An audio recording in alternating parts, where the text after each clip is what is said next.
परमेश्वराय तुभ्यं नमो जिनद्भवोदधिशोषणाय तुभ्यं नमो जिनभवोदधिशोषणाय। बोली दिवादिदेव गजराज श्री आदिनाथ भगवान की, श्री 24 तीर्थंकर भगवान की, परम पूज्य मुनिकुंजर ज्येष्ठाचार्य श्री आदि सागर आचार्य महावीर कीर्तियाचार्य विमल सागर जी महाराज की, युग श्रेष्ठ तपस्वी सम्राट आचार्य श्री सन्मति सागर जी महाराज की। गुरुवः पान्तु नो नित्यं ज्ञान दर्शन नायिका चारित्राणार्व गंभीरा मोक्ष मार्गोपदेशका। बोले परम पूज्य चतुर्थ पट्टाधीश मम दिव्य शक्ति गुरु श्रेष्ठ चर्या चक्रवर्ती आचार्य भगवान श्री सुनील सागर जी गुरुदेव की, आरिकामा 105 श्री प्रशांतमती माता जी की, आरिका 105 श्री सुदृढ़मती माता जी की, अहिंसामय परमो जैन धर्म की। राग और द्वेष की चर्चा चल रही थी कि राग और द्वेष के कारण ही यह जीव अनादिकाल से संसार में परिभ्रमण कर रहा है, और मुख्य उसका कारण है कि राग द्वेष भी क्यों कर रहा है। उसका कारण क्या है कि उसके भीतर अज्ञानता है। अज्ञान के कारण ही सुचिर रूप से अनादिकाल से यह जीव संसार में परिभ्रमण करता हुआ दुखों को भोगता है। संसार दुख लगता है आप लोगों को? लगता है आप लोगों को? है तो सही, लेकिन लगता है कि नहीं? लगता है। ये बड़ी विचित्रता है जीव की कि वास्तव में जो अच्छा है उसे बुरा लगता है, और जो बुरा है उसे अच्छा लगता है। बहुत सुंदर एक पंक्तियां, मार्मिक पंक्तियां हैं। अनंत सुख नाम दुख त्यारहे न मित्रता। सुनना क्या? अनंत सुख नाम दुख त्यारहे न मित्रता, अनंत दुख नाम सुख प्रेम त्या विचित्रता। समझ में आया? जहां अनंत सुख है और नाम मात्रा दुख लगने को थोड़ी सी कठिनाई, लेकिन वहां मित्रता नहीं है, वहां उसे प्रेम, वहां उसे अच्छा नहीं लगता है। और जीव की विचित्रता देखो कि जहां अनंत दुख है और नाम मात्र का सुख है, वहां क्या लगता है उसे? बड़ा आनंद आता है। हमें सुखी छे, हम सुखी है, हमें कोई दुख नहीं है, बढ़िया अच्छे से परिवार है, अच्छे से दुकान व्यापार नौकरी बंगला सब कुछ हमारे पास है, फिर किस बात का दुख? अच्छे से भोजन मिल जाता है, अच्छे से घूमने मिल जाता है, कहने को धर्म ध्यान भी हो जाता है ना, सुबह सुबह मंदिर आ जाते हैं, सब कुछ हो जाता है, फिर दुख किस बात का है बताओ? है ना? ये दुख लगना और दुख होना, ये भी तो बड़ी दुविधा है ना। दोनों में अंतर है कि संसार दुख है, लेकिन मुझे लग रहा है कि नहीं? अगर लग रहा होता, आप लोग क्योंकि बहुत चतुर हो, बहुत चतुर, अपन सभी ज्ञानी आत्मा है, सभी के अंदर बहुत अच्छा ज्ञान भरा हुआ है। अगर कहीं आपको थोड़ा सा भी दुख नजर आए, सामान्य व्यवहार में भी, गृहस्थी में भी देखो, जहां भी थोड़ी प्रतिकूलता मिले या जहां भी थोड़ा दुख नजर आए, दुख अनुभव में आए, आप क्या करते हो? क्या करते हो? क्या करते हो बताओ? क्या करते? वहां से तुरंत उस स्थान से निकल जाते हो कि नहीं? भाई जिस स्थान पर बहुत गर्मी लग रही हो, बहुत, अभी गर्मी का मौसम है, जहां बहुत ज्यादा पसीना बह रहा हो, बहुत ज्यादा आकुलता हो रही हो, तो आप क्या करोगे? बैठे रहोगे वहां? क्यों निकल जाओगे? हैं? शरीर का कष्ट नजर आ रहा है ज्ञानियों को, लेकिन जो आत्मा अनादि काल से कष्ट को भोग रही है, संसार के भोग विषय वासना में उसको दुख जो हो रहा है, कषायों के कारण क्लेश हो रहा है, उसमें यह आत्मा को दुख नजर नहीं आ रहा है। इसका कारण क्या है? मेरा ही अपना मोह का आवरण, मेरा ही अपना, मुझे सही गलत का कोई, उसमें कोई और जिम्मेदार नहीं है। वरना तुम, ये तो काल दोष है, ये तो पंचम काल है, इस काल में तो होता नहीं है, तो ये सब कुछ दोष नहीं है, मेरे कर्म ही ऐसे हैं, जब मेरा पुण्योदय आएगा तब मैं धर्म करूँगा। ये सब चीज़ें, इसमें कोई और निमित्त नहीं है, मेरा ही अपना पुरुषार्थ की कमी है, मेरा ही अपना प्रमाद है, मेरा ही अपना मोह है, मेरे ही अपने राग द्वेष आदि परिणाम है जो मुझे मेरे वास्तविक सुख से दूर रख रहे हैं। सुख की परिभाषा क्या होती है बताओ? सुख की परिभाषा क्या होती है और दुख क्या है? पहले ये तो पता चले कि दुख होता क्या है और सुख होता क्या है। बताओ, कोई भी बताओ, अपनी भाषा में बताओ ना, कोई दिक्कत नहीं। जो चीज मुझे अच्छी लगे, है ना, जो चीज मुझे अच्छी लगे वो सुख है। अच्छा तो बहुत कुछ लगता है, लेकिन क्या वो सभी चीज अच्छी होती है? अच्छा तो दिखने में अच्छा सुंदर एक पैकिंग, उसमें अच्छे से कवर ववर चढ़ा दो और उसके अंदर, आपके अंदर भीतर जहर लमिटा लखा दो, वो कर लोगे उसका? अच्छी तो लग रही है, पैकिंग वैकिंग अच्छा है, बढ़िया सुंदर, ले लेते क्या अपन? तो हर जो अच्छी वस्तु लगे वो सुखकारी हो ये जरूरी नहीं, लेकिन जो वास्तव में सुखकारी होगी वो तो अच्छी होती ही है, लेकिन हमें लगे वो जरूरी नहीं है। धर्म वास्तव में सुख को लेने वाला होता है, वास्तविक सुख। सुख वो कौन सा? सुख की परिभाषा है ना, जो निराकुलता हो। अनुकूलता नहीं कहा है, आकुलता नहीं होना, नहीं, ठीक है, आकुलता तो नहीं होना, लेकिन अनुकूल होना सुख नहीं है, निराकुल होना सुख है। शब्द शब्द में बहुत अंतर है। अनुकूलता मतलब जो जो चीज मुझे अच्छी लग रही है, आलू प्याज खाना बहुत टेस्टी लगता है, बड़ा जीभ को बड़ा स्वाद आता है, तो उसमें सुख है, उसमें सुख है। हमें लगता सुख है लेकिन है नहीं। तो लगना अलग बात है और होना अलग बात है, इसका ही अंतर हमें जानना है। ये कई दिनों से और हमेशा, कहाँ, कब तक, कितने साल हो गए आपको भगवान की दर्शन करते हुए, पूजा करते हुए, गुरुओं का समागम प्राप्त कर उनके प्रवचन सुनते हुए? बताओ कितने प्रवचन अभी तक सुन लिए और अभी भी रोज सुन रहे हैं? कितने साल हो गए हमको अभिषेक करते हुए? कब कब स्थापना हुई थी मंदिर की? 1987 है ना, नीचे लिखा हुआ है 1987। तब से तो हम प्रतिदिन भगवान के दर्शन कर रहे हैं, यहाँ विराजमान किए हुए हैं, है कि नहीं? अपन इतना इतना मोटा मोटा हिसाब लगा लो, इतने समय हो गया हमें धर्म करते हुए, प्रवचन सुनते हुए, या जो भी धर्म क्रिया करते हुए। पर जो हम कल थे और जो हम आज है, उसमें कोई परिवर्तन नजर आ रहा है? नहीं आ रहा है?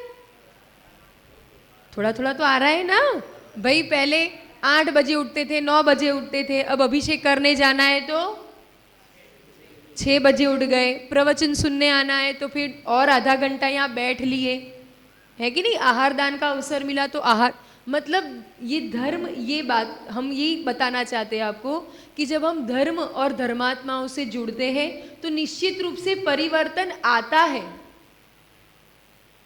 और फिर उस परिवर्तन में हमको आनंद आए कि बोझ लगे, वो पुनः अपने परिणामों पर आधारित है। अब ये धर्म करना आपको बोझ लग रहा है, भाई नहीं सुनने पड़ेगा, माता जी यहाँ है तो अपन प्रवचन नहीं सुनेंगे, कैसा लगेगा माता जी को? माता जी को कुछ नहीं लगेगा,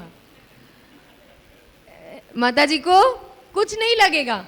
भगवान के पास रोज आते, 1-2 दिन नहीं आए, भगवान बुरा मान जाएंगे?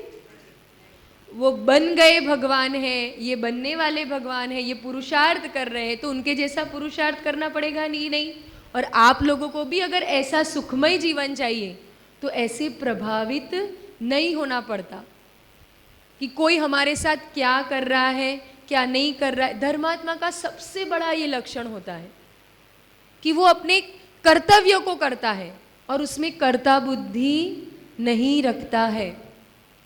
उसे धर्म करना अच्छा लगता है, धर्मात्मा कहलाना अच्छा लगता है, लेकिन अच्छा दिखाने के लिए वो धर्म नहीं करता है।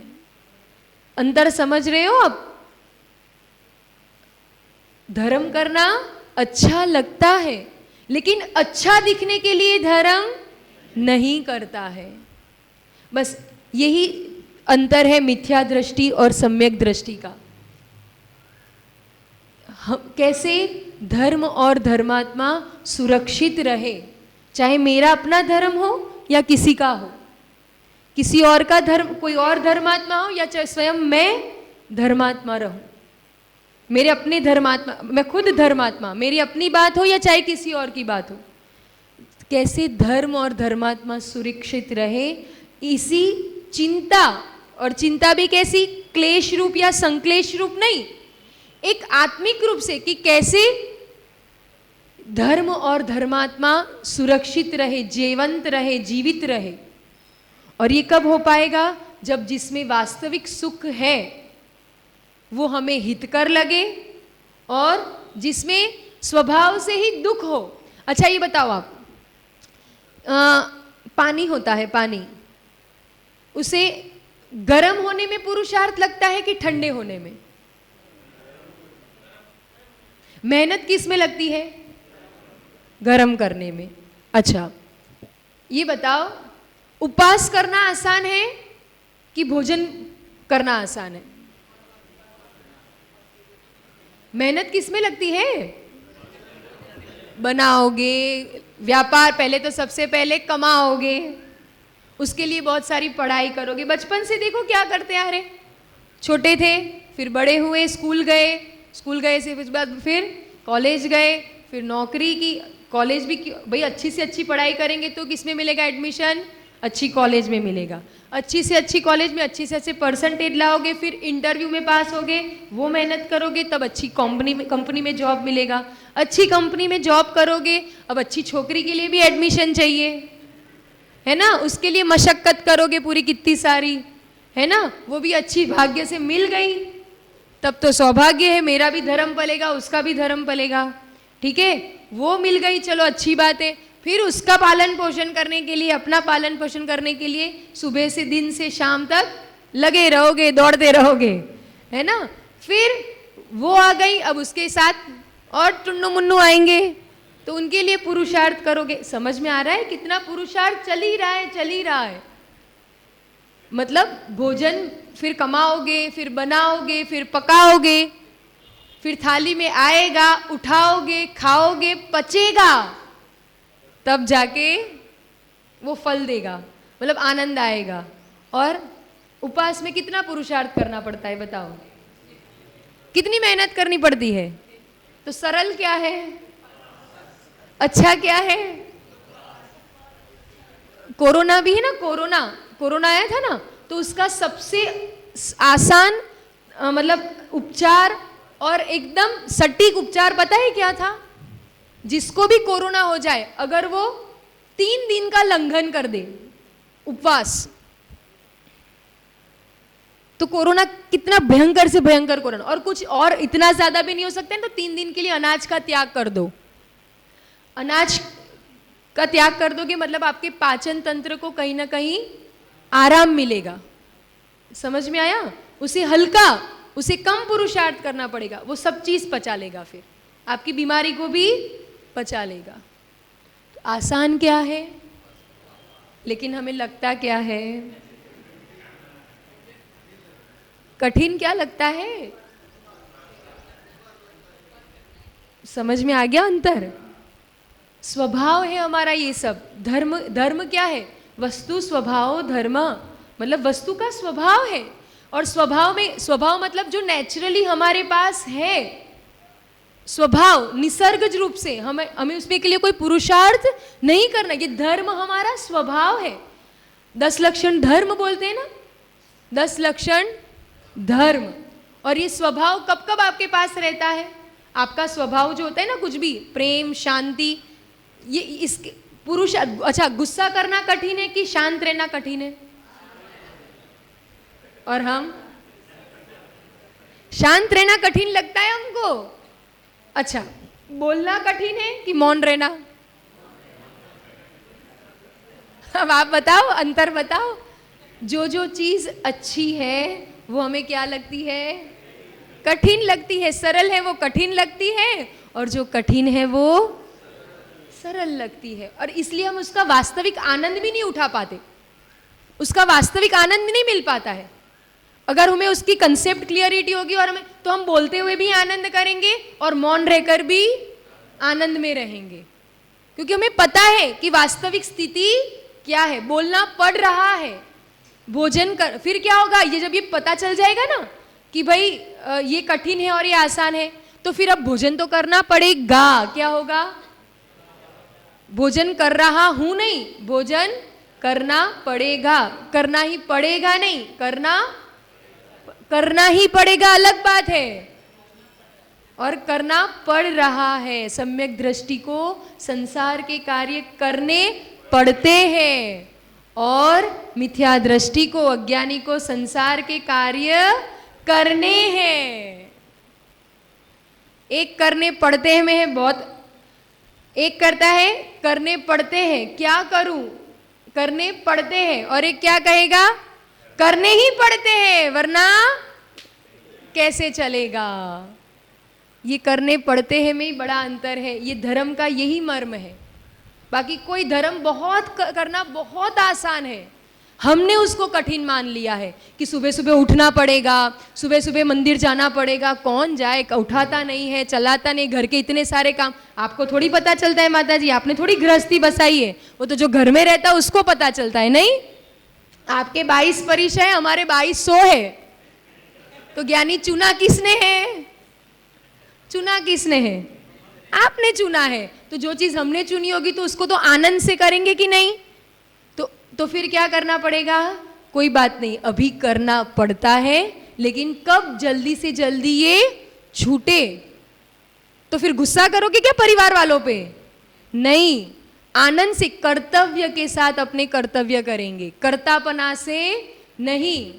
तो फिर धर्म के लिए भी समय निकालना नहीं पड़ेगा, अपने आप निकल जाता है। क्योंकि प्रायोरिटी में क्या है? वास्तविक सुख किस में नजर आ रहा है? करना सरल क्या नजर आ रहा है? तो फिर पुरुषार्थ अलग से मेहनत नहीं करनी पड़ती है। ऐसा लगता है कि नहीं? मंदिर जाना कौन जाए सुबह सुबह, इतना कठिन, भाई उठाता नहीं है, पूरे दिन रात को देर से हम सोते हैं। किसने कहा देर से सोने को? सो जाओ टाइम पर, कोई जबरदस्ती तो आपको जगा नहीं रहा है, ये मेरा ही अपनी रुचि है ना। सो जाओ टाइम पर और उठ जाओ। और देर तक रात भी जाग भी गए तो मैंने चुना है कि मैं रात को जागूंगा, तो फिर उठना भी मुझे पड़ेगा, कुछ भी कहो। तो ये सब चीजें मुझे करना कठिन लगता है। अगर अब देखो, अब ये बच्चे हैं, है कि नहीं, उनको अगर बोल दो कि भाई अब उम्र तुम्हारी हो गई, लड़की वड़की देखना है, सब कुछ करना है, ठीक है, जॉब करने जाना है, सब कुछ करने जाना है, तुम्हारी थोड़ी बॉडी वॉडी अच्छे से बना लो। अब उनको जिम जाना पड़ेगा, healthy and fit and fine रहने। 5 बजे उठ के जाएगा कि नहीं? जाएगा कि नहीं बताओ? क्यों? उसकी महिमा है ना कि जिम नहीं जाऊंगा तो मेरी बॉडी फिट नहीं रहेगी। जिम जाने की इतनी महिमा है ना, अगर उस जीव को जिम की जगह जिन मंदिर जाने की इतनी महिमा आ जाएगी ना, तो फिर खाली शरीर नहीं, आत्मा भी अपने आप फिट एंड फाइन रहेगी, हेल्दी रहेगी। बस महिमा की बात है। ये जो भी अपन ने पंक्तियां सुनी ना कि अनंत सुख नाम दुख, इसमें केवल महिमा है। जिस चीज की मुझे महिमा रहेगी, जिस चीज की मुझे रुचि रहेगी, जो चीज में मुझे आनंद आएगा, उसको करने के लिए अलग से पुरुषार्थ और मेहनत नहीं करनी पड़ेगी। बस ये मुझे आनंद किस में आता है, मैंने आनंद किस में मान रखा है, सरल किसको मान रखा है, कठिन किसको मान रखा है, बस उसी के अंतर्गत ये धर्म का मर्म है। कोई भी चीज जो मेरा स्वभाव है, जैसे सुख शांति, आप गुस्सा कितनी देर कर सकते हो बताओ? कोई व्यक्ति गुस्सा एक साथ लगातार कितनी देर तक रह सकता है? 1 घंटा 2 घंटा 4 घंटा गुस्सा लगातार करता ही रहे, ऐसा हो सकता है? अच्छा, और ये बताओ, शांत रहना कब तक संभव है?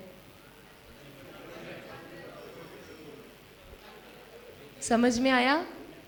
जो लंबे समय तक रहेगा, जो हमेशा मेरे पास रहेगा, वो ही मेरा स्वभाव है और वो ही धर्म है। 10 लक्षण पर्युषण के पर्व होते हैं ना, साल में कितनी बार आते हैं? और अपन कितनी बार मनाते हैं? बताओ, कितने कितने ज्ञानी और कितने अच्छे बनिए ना अपन। धर्म करना है केवल एक बार, और लाभ कब तक चाहिए? कितनी बार चाहिए? प्रॉफिट कब तक चाहिए आपको? अनलिमिटेड। रिचार्ज कराया 50 बार, एक बार, और ऑफर का लाभ कब तक चाहिए? अनलिमिटेड। तो ये हो सकता है क्या?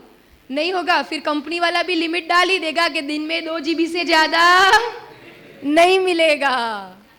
समझ में आया? तो ये कर्म मेरा अपनी कंपनी है। तुम एक बार रिचार्ज कराओगे, 24 घंटे में एक बार मंदिर आ गए, 10 लक्षण 3 बार आते, फिर भी एक बार मना लोगे, और पूरा साल उसका प्रॉफिट चाहिए, तो ये तो नहीं होगी। फिर अपना काल कहो, अपने कर्म कहो कि भाई बस दिन की उससे ज्यादा लिमिट नहीं मिलेगी। स्वभाव यानी जो मेरे साथ हमेशा रहे। आप 10 लक्षण की पूजा पढ़ाते हो, पूजा पढ़ते हो 10 लक्षण, उसका अर्घ बोलो तो जरा। आठों दरब संवारे, आठों दरब संवार, ध्यानत अधिक उछाह सो, भवया ताप निवार, भवया। अब पंक्ति ना जोर से बोलो थोड़ा। नहीं, केवल भादो, केवल भादरवा ना। हाँ, बस भादो में ही भागो, बाकी नहीं। 10 लक्षण पू कदा कदा नहीं, सदा। सदा कहा है, हमेशा। धर्म 1-2 दिन या महीना या केवल पर्व के दिन करने वाली वस्तु नहीं है। हमेशा 24 घंटे धर्म को, क्योंकि धर्म कोई क्रिया नहीं है। जैन धर्म का हो या कोई भी धर्म, कोई क्रिया नहीं है। धर्म जीवन शैली है, वो मेरा अपना स्वभाव है। कौन कौन से होते 10 लक्षण धर्म? क्षमा, मार्ज, शौच, सत्य। बस 10 दिन हो गए, 11वें दिन जैसे ऐसे फिर धर्म का लाभ नहीं मिलता। ये जो भी सभी, चूंकि ये प्रयोगशाला है, लेबोरेटरी है, यहाँ तो एक्सपेरिमेंट सीखे जाते हैं, उसको टेस्ट किया जाता है कि इस रूप से इन्होंने कैसे किया। भगवान के दर्शन करते उन्होंने अपने जीवन में। अभी सुन रहे थे ना, पार्श्वनाथ भगवान के पूर्व भव सुन रहे थे, नेमिनाथ भगवान के पूर्व भव सुन रहे थे। उन्होंने क्या किया? वो भी तो हमारे जैसे सामान्य रूप से व्यक्ति ही तो थे, वो भी मनुष्य थे। कई कई पर्यायों को भोगा उन्होंने अपने कर्म के अनुसार। लेकिन जो उन्होंने किया,